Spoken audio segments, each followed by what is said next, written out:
वज़ीर-ए-आज़म नरेंद्र मोदी ने 2 अक्टूबर 2014 को बाबा कौम महात्मा गांधी के यौम पैदाइश के हवाले से मुल्क की सतह पर स्वच्छ भारत मिशन कौमी तहरीक के तौर पर शुरू किया था।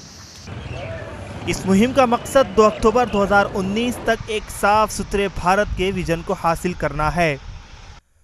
वज़ीर-ए-आज़म ने न गंदगी करेंगे न करने देंगे नारे के साथ इस मुहिम की शुरुआत की थी। गंदगी फैले ये लैट्रिन सवरी है बंद यमो टाउन एरिया वालों पत गए लट पृष्ण तौर जार पार करने है अस दीतो अत फ्लश सिस्टम पॉइंट बन ताकि ये गंदगी वथे न म्यूनसिपलिटी वो टाउन एरिया वाल फेरन पत ये गंद हेकन पूर वटित पे दरियाव ये गो खत्म अम गंदगी सुकुन वन अत पटाव त्रेश चन कथी। साफ सफाई के हवाले से गुज़िश्ता 4 बरसों में सरकारी महकमों की कारकर्दगी सिर्फ प्रोग्रामों को मुनाकिद करने तक ही महदूद रही।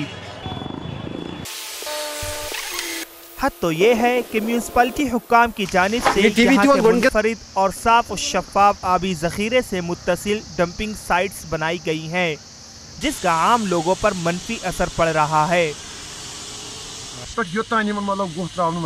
कंप्लीट ये कंट्रोल गवर्नमेंट कर एतला कि मतलब ये अफसर मतलब ये मौका पे ये नजर मतलब ये गुह गंदगी मतलब अगर गंदगी साफ कर मतलब गुह क्या बार बार इतन रोजान पे टाउन एरिया दफ्तर तान 1 किलोमीटर कोल मतलब ये कहें मतलब कह सफाई न लेन न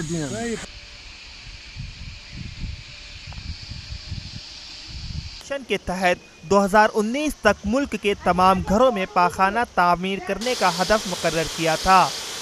ताहम वादी में अभी भी ऐसे इलाके मौजूद हैं जहां बैतुल खला की अदम दस्तियाबी के सबब लोग खुले में रफा हाजत के लिए मजबूर हो जाते हैं।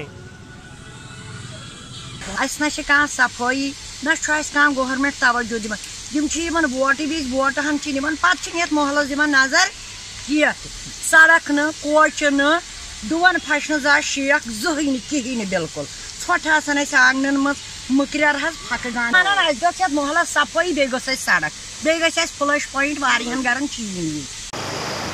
अगरचे आम लोग भी गंदगी फैलाने में काफी हद तक जिम्मेदार है। देहातों में नदी नालों के किनारे गोबर के ढेर जमा किए गए हैं, वहीं शहरों में कूड़े कचरे को सड़कों के हवाले करना आम सी बात बन गई है। ETV भारत के लिए अनंतनाग से मीर अशफाक की रिपोर्ट।